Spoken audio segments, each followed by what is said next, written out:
Hey friends, I'm Melissa with Team Snuggle Bugz, and I am so excited to be reviewing the Britax Highpoint booster seat with you today. My favorite feature about this seat is that it's actually a high back booster that can turn into a backless. So let's get into that and more.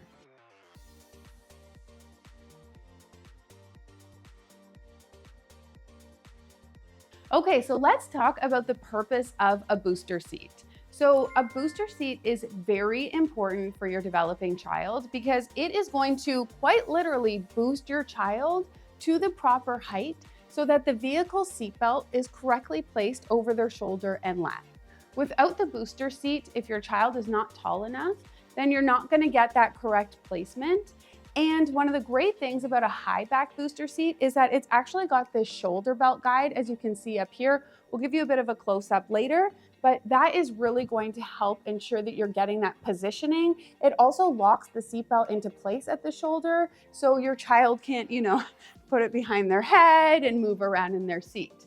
So there's three main types of booster seats. There's your harness to booster seat, which is essentially a seat that goes from forward-facing harnessed mode, kind of like a forward-facing convertible seat, to a booster seat. So that's one seat that does that transition. Then there's a high back booster seat, as we have here, and then there's also a backless booster seat option. So the reason that we love a high back booster seat, if you don't need that harnessed mode version of a harness to booster seat, is again because you're really ensuring that proper placement of the shoulder belt, of the vehicle seat belt over their shoulder.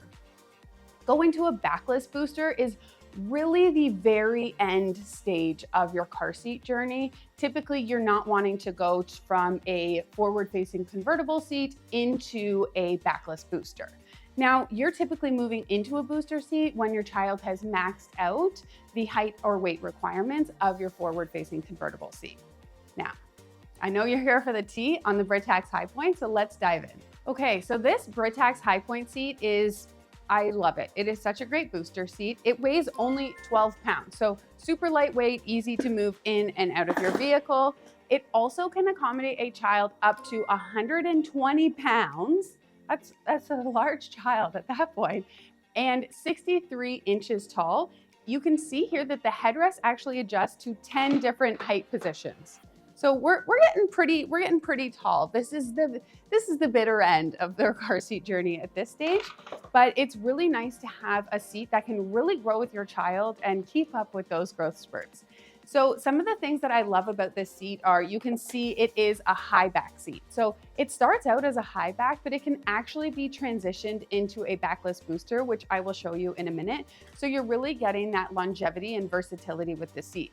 You've got your shoulder belt guide up top here, which is great for when your child is initially moving into a booster seat, ensuring you're getting that proper placement of the vehicle belt over their shoulder, and also that they can't move the seat belt around because that is tempting for a child. You've also got your belt positioning guide on the in the crotch buckle. So this really helps to ensure that you're getting that proper position of the vehicle belt over the child's lap, which is great. You've got two armrests, you've got two removable cup holders, which can easily go in the wash. The fabric can be removed easily, and one of the really great things about a high back booster seat is the incremental safety features that you can actually get in this backing. So here you're getting 3 layers of side impact protection. You're also getting an energy absorbing shell behind them. So this is just really great enhanced safety features. So I mentioned that this goes from a high back to a backless booster. So again, once your child is really at the end stages of their booster seat journey, you can go to backless, and that gives them just added freedom. They don't need that shoulder belt guide at that stage. Let me show you how this works. So you'll want to be kind of on a surface that you can bend the seat far back, and it's going to be loud, and it might sound like I've broken the seat, but rest assured I have not. So first, we're just going to push the seat to the side. Then I'm going to really yank it back.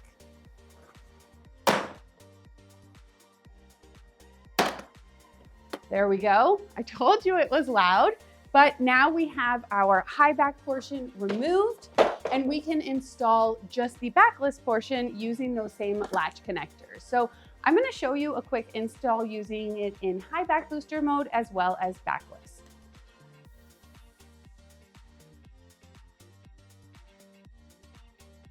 Okay, let's put the back on before we do our first install. So it just clips in here and you're ready to go. Super easy to make that transition. Now with our install, we have our latches at the back here, as well as your latch release button. So you're just going to give yourself a little bit of slack, then you clip your latches into your vehicle seat.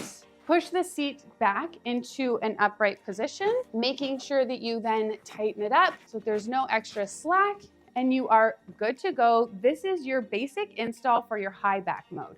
Now, as your child grows and you want to put the headrest up, if you ever notice that there is interference with the vehicle seat headrest, just go ahead and remove that headrest because you really don't want to have interference. It's okay if they're kind of close together, but some headrests really lean forward and can kind of cause your booster seat or your car seat to push ahead, and that's what you want to avoid. So if that's the case, remove your vehicle seat headrest. Now, when you're buckling your child in, I will just show you that your lap belt is going to go across these red belt guides here that they've put to make our lives very easy.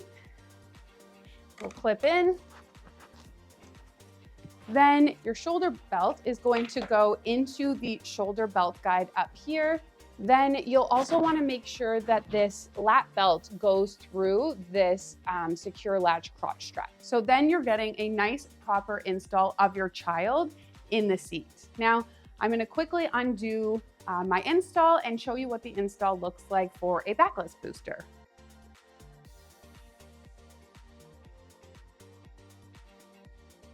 So I'm in backless mode again, and I'm going to use these same latches to connect the booster seat to the vehicle, clipping into our lower anchors here, then just pushing the seat in tight, taking out any additional slack, and then you're good to go in backless booster mode. So when your child is using the seatbelt in this mode, again, you're just going to have the seatbelt click